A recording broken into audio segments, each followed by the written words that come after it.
अस्सलाम वालेकुम हमाद अहमद, कैसे हैं आप?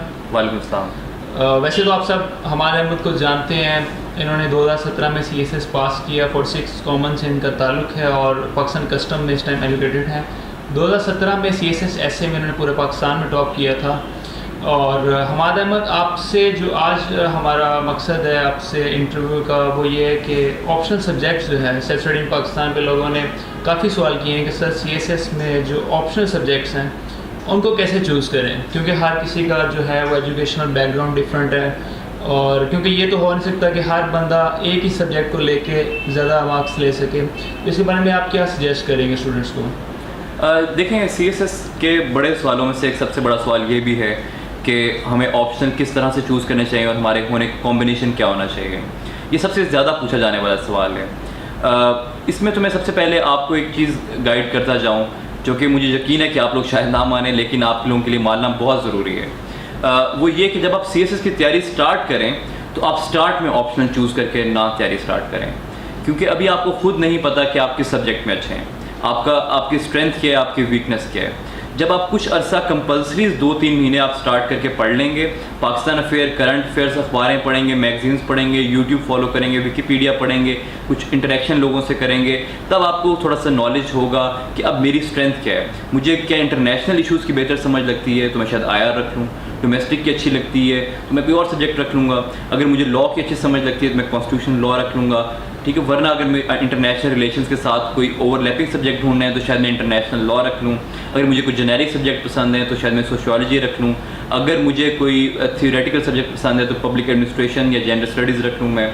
तो ये अभी हमें नहीं पता कि हमारी स्ट्रेंथ क्या है। तो आप कुछ अरसा पहले कंपल्सरीज पे फोकस करें, अपनी एक नॉलेज बेस बनाएं और उसकी मद में फिर आप अपने ऑप्शन सब्जेक्ट चूज़ करें। लेकिन अगर आपने ऑप्शन सब्जेक्ट चूज़ करना ही है तो उसके मैं आपको 3 क्राइटेरिया बता सकता हूँ कि आपको पहले नंबर पे क्या क्राइटेरिया रखना चाहिए। पहले नंबर पे आपका ये होना चाहिए कि अगर तो किसी सब्जेक्ट में आपकी डिग्री है या आपने वो ज़िंदगी में पहले कहीं पढ़ा हुआ है तो वो आपका ऑप्शन सब्जेक्ट बन सकते हैं। फॉर एग्जांपल, आपकी इकोनॉमिक्स की डिग्री है, आपका मेजर इकोनॉमिक्स में था तो आप इकोनॉमिक्स का 200 नंबर का सब्जेक्ट उठा सकते हैं। कंप्यूटर साइंस की डिग्री आप वो 200 नंबर का उठा सकते हैं। अगर आपकी इंटरनेशनल रिलेशंस की डिग्री आप वो उठा सकते हैं। अकाउंटिंग की डिग्री आप वो भी ले सकते हैं। तो अगर आपकी किस सब्जेक्ट में डिग्री है तो आप वो ज़रूर लें। अगर आपको लोग कहते भी हैं तो आप वो फिर भी ज़रूर, अगर मना करते हैं आप फिर भी वो ज़रूर लें, क्योंकि आपको बाकी सब अवाम पे उस सब्जेक्ट में हेड स्टार्ट मिलेगा। तो ये एक बहुत अच्छी अप्रोच है कि आपका टाइम भी बहुत बचेगा और आपकी अंडरस्टैंडिंग उस सब्जेक्ट की ओवरऑल बाकियों से बहुत बेहतर होगी। अगर लेट्स से कि आपका कोई भी ऐसा, जिस तरह मैं मैकेनिकल इंजीनियर हूँ और मेरा कोई भी सब्जेक्ट ओवरलैपिंग इस तरह से नहीं था जिसमें मैंने डिग्री की हो, तो मुझे नए सिरे से सब्जेक्ट चूज़ करने थे, तो फिर दूसरा क्राइटेरिया ये होता है कि आप सिलेबस निकालें उस सब्जेक्ट का। फॉर एग्जांपल, मुझे कन्फ्यूजन थी कि मैंने इंटरनेशनल रिलेशंस रखना है या पॉलिटिकल साइंस रखना है, तो मैं इन दोनों के सिलेबस निकालूंगा और इन दोनों के पिछले 10 साल के पास पेपर्स निकाल लूँगा। जब वो निकाल के मैं उनको एनालाइज करूँगा तो मैं देखता हूँ कि अगर दोनों सब्जेक्ट में बगैर पढ़े इनके पुराने पेपर्स देखता हूँ तो कौन सा सब्जेक्ट मुझे फिर थोड़ा सा ज़्यादा समझ में आता है। तो जो इनमें से आपको 30-40% भी समझ आता है बगैर पढ़े, तो that is your go to subject. तो वो मेरे लिए इंटरनेशनल रिलेशंस था। अगर ये अप्रोच भी आपके लिए काम नहीं करती तो जो ईमान का सबसे कमज़ोर तरीन दर्जा है वो ये है कि आप फिर सबसे जो घटिया तरीके सब्जेक्ट चूज़ करने का वो ये कि आप ट्रेंड्स देखें कि किस सब्जेक्ट में ज़्यादा नंबर आते हैं। और ये इसको मैंने घटिया तरीका इसलिए कहा है क्योंकि हमें नहीं पता कि अगले साल किस सब्जेक्ट में कम नंबर आएंगे। और हर साल ऐसे ही होता है कि कुछ लोग वो सब्जेक्ट उठा लेते हैं जो पिछले साल मार्क्स ज़्यादा होते हैं, और वो इसलिए इसे उठाते हैं क्योंकि मार्क्स ज़्यादा होते हैं। वो उन्हें आता हो या ना आता हो, या समझ आती है नहीं आती, ये इनका उससे कोई ताल्लुक़ नहीं होता। लेकिन अगले साल अनलकीली वही सब्जेक्ट हिट हो जाता है जो उन्होंने उठाया होता है कि इसमें ज़्यादा नंबर आएंगे। तो ये लास्ट अप्रोच रखनी चाहिए, पहले आप सब्जेक्ट को जानने की कोशिश करें। अच्छा हमाद अहमद, एक और जो बहुत बड़ा क्वेश्चन है वो ये है कि क्योंकि ऑप्शनल सब्जेक्ट आपको पता है कि आपकी पोजीशन जो है वो ऑप्शनल सब्जेक्ट डिसाइड करते हैं कि आप किस सर्विस में जाएंगे या आपके मार्क्स कितने अच्छे आएंगे। और लोग गालबन जो है ऑप्शनल सब्जेक्ट को सीरियस लेते भी नहीं हैं। लेकिन लोग ये बहुत सवाल पूछते हैं कि सर नोट्स जो हैं ऑप्शनल सब्जेक्ट्स के लिए बाज़ार से जाके हम कोई किताब ख़रीदें या उसके नोट्स खुद बनाएं, तो ऐसे लोगों को आप जो घर बैठ के इस तरह तैयारी करना चाहते हैं उनको आप क्या कहना चाहेंगे? Optional subjects very important. ये बात बड़ी ज़रूरी है कि आपका ग्रुप डिसाइड करने में बहुत बड़ा किरदार ये अदा करते हैं। इसकी मैं आपको नोट्स बनाने के 3 तरीके बता देता हूँ कि नोट्स बनाने के 3 तरीके क्या हैं। एक तो अगर आपके पास कोई 2-3 साल तैयारी का टाइम है तो फिर आप लॉन्ग नोट्स बनाते हैं।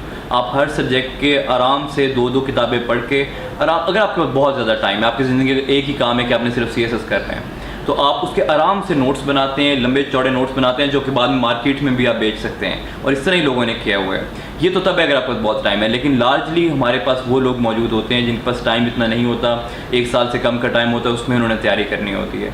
उसमें क्या अप्रोच यूज़ करनी चाहिए, वो इसी तरह है कि आप कहीं से आपने लेक्चर लिया, जो टीचर ने लेक्चर दिया वो आपने कुछ नोट कर लिया, या आपने वापस आके इंटरनेट पे कुछ रिसर्च की एक टॉपिक पे और आपने कुछ नोट्स बनाए जो 3-4 पेजेस पे एक टॉपिक के नोट्स जा रहे हैं। वो जो है ये आपके शॉर्ट हैंड नोट्स हैं। ये आपके बड़े फ़ायदेमंद नोट्स हैं आपके लिए, क्योंकि ये आप अपने मॉक टेस्ट जब आप दे रहे होंगे उसमें भी खोल के देख सकते हैं। और इसमें आप कुछ थोड़ी डिटेल देते हैं इसके अंदर। आप जब भी खोलेंगे, कोई और भी खोलेगा तो उसको समझ लगेगी कि क्या लिखा हुआ है। लेकिन इसके बाद एक और नोट्स आते हैं जो कि सबसे ज़्यादा इंपॉर्टेंट हैं, उनको कहते हैं 1 पेजर्स। 1 पेजर्स इसलिए बहुत ज़रूरी हैं क्योंकि तैयारी के लिए टाइम बहुत कम होता है, और हमारा जिस दिन पेपर होता है, पेपर से पिछली रात टाइम और ज़्यादा कम होता है, क्योंकि आपके पेपर कंसेक्टिव चल रहे होते हैं। तो हमारे पास 2-3 घंटे से ज़्यादा रात को पढ़ने का टाइम नहीं होता। अब उसमें अगर आपने एक टॉपिक के 4 पेजेस पे किया हुआ है तो आपके 30 टॉपिक्स हैं, इसका मतलब आपने फिर भी 120 पेजेस पढ़ने हैं। 120 पेजेस पढ़ने का मतलब है कि आपको कम से कम 5 से 6 घंटे लगेंगे, जबकि आपके पास सिर्फ 2 से 3 घंटे हैं। तो आपको 1 पेजर नोट्स चाहिए कि आपका हर टॉपिक सिर्फ एक पेज के ऊपर आ जाए।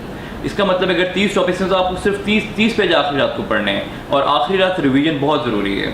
तो मैं सिर्फ ये गाइड करूँगा कि लॉन्ग नोट्स के चक्कर में ना पड़ें, आप शॉर्ट हैंड नोट्स बना लें। अगर आपके पास 1 साल से कम टाइम है, 8 महीने, 6 महीने, साल है, शॉर्ट हैंड नोट्स बनाएं और उनकी प्रेस करके अपने 1 पेजर ज़रूर तैयार करें जो आपके अपने हाथ के लिखे हुए हों, जिससे जो सिर्फ आपको ही समझ आएगी और किसी को समझ नहीं आएगी, और ये आपकी पेपर की रात को बहुत आपकी हेल्प करेंगे। Thank you so much Hamad Ahmed. Thank you so much.